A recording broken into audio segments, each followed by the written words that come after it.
Hey guys, how you doing? Welcome to the plant room. So today I wanted to show you a couple of plants.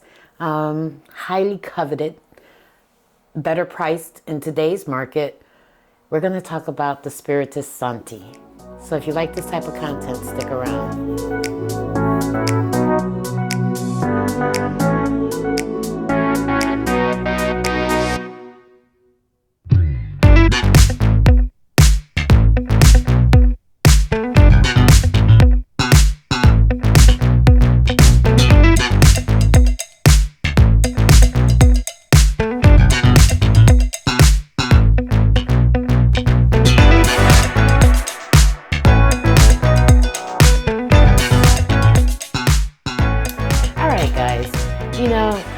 I don't know, back in 2020 sometime when the plant market had a big boom, people started collecting plants wholeheartedly. And there was this one plant, the Spiritus-Sancti. Everybody wanted that plant. Everybody wanted to have one. I believe one was auctioned off at some ridiculous price, like $10,000. I too was caught by the rarity, or how do you say it? It was just so different. But when you think about it, there are several plants that could go for dupes for this particular plant.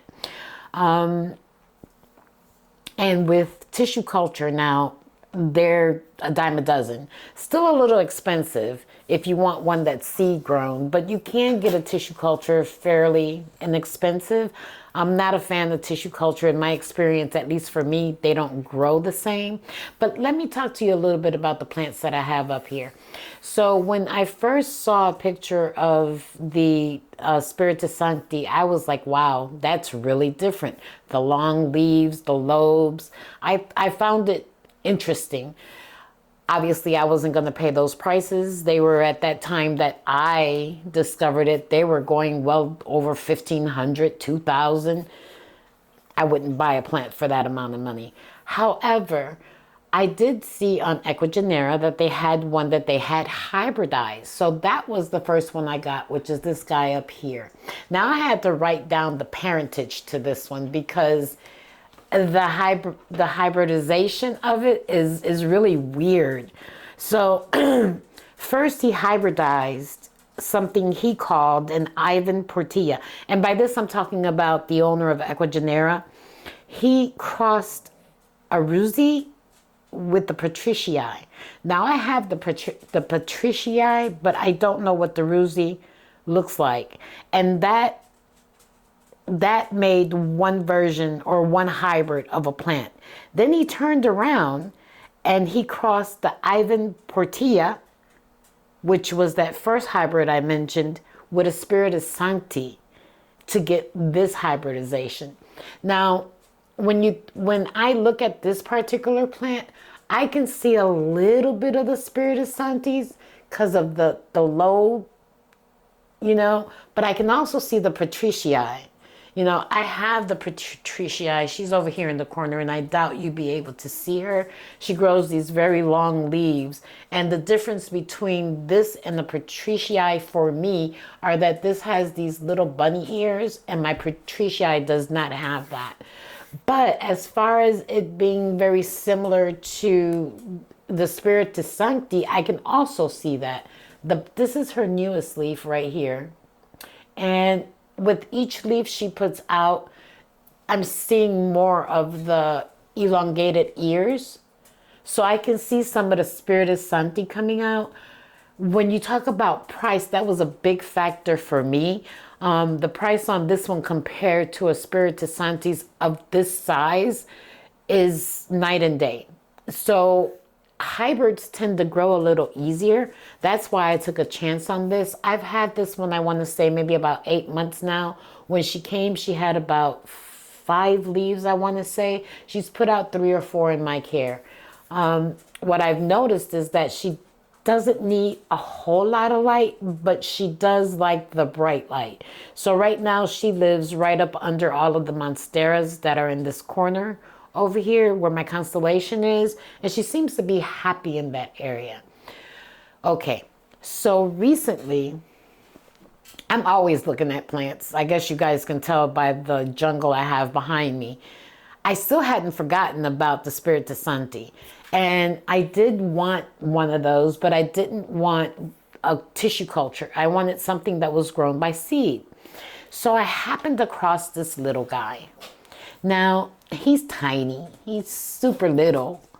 And I'm okay with that. This is a true Spiritus-Sancti. And I've had this one, I want to say, for about 3 months only.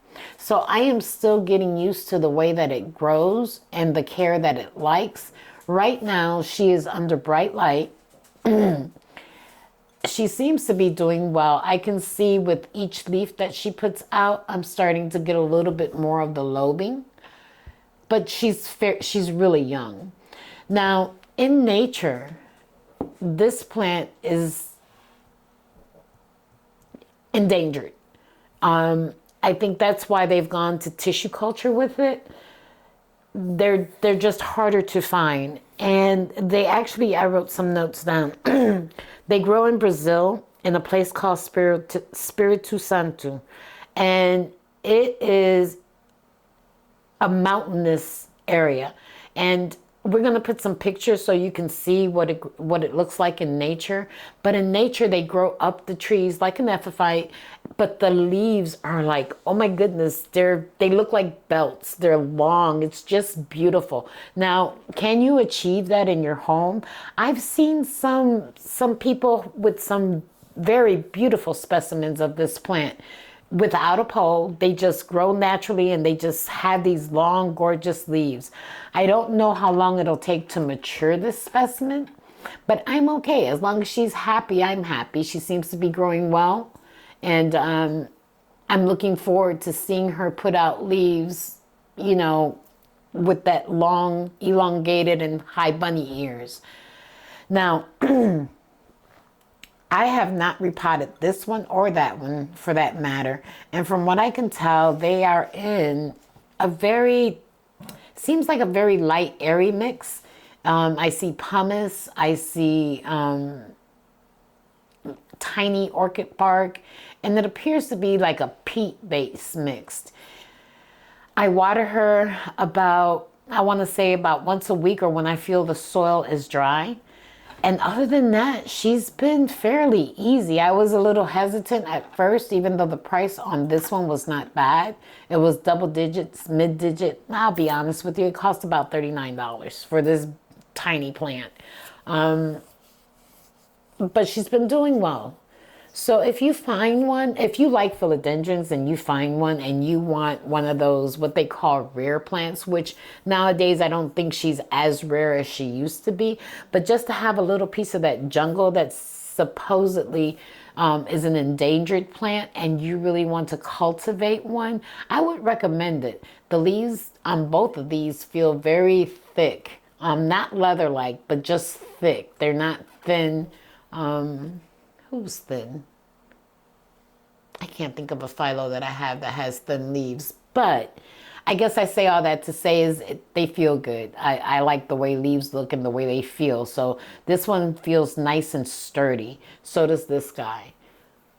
And these are two plants that I would highly recommend. I think, you know, if you're just starting out with phylos or if you want to just test the waters, I think the hybrid is probably the easiest. They don't tend to be as fussy as the natural version.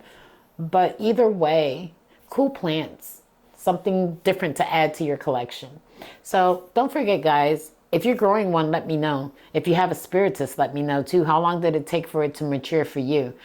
But if you like this type of content, don't forget to like, subscribe, and leave us a comment. Talk to you guys real soon. Bye.